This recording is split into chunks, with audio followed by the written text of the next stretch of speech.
Good day, Ma'am and Sir. I'm Daily Maliaga Simpson. I'm 43 years old, married. I have two children. Their ages is 19 years old for my son and 4 years old for my daughter. My height is 152 centimeter. My weight is 53 kilogram.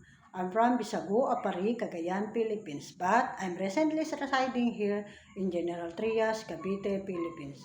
I am the second eldest daughter of our parents, which I have four siblings. I am a college undergraduate. I have work experience as domestic helper in Saudi Arabia way back 2007 to 2012. I have served as seven member of the family, and I'm also a nanny for the 2 months old baby, which is a special child, and I'm doing a household chore too. My second work experience is in UAE way back 2017 to 2019. I served four members of the family, and I'm also a nanny for the two babies there. Their ages is 2 years old and newborn, doing household chore too.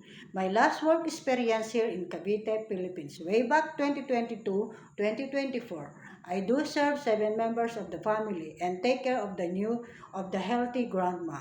Please do hire me, ma'am and sir. I'm looking forward to be part of your family. I'm honest and trustworthy helper.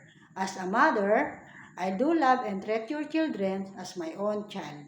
Thank you and God bless, mom and sir. One little monkey jumping on the bed, one fell off and bumped his head. Mama called the doctor said, no more monkey jumping on the bed.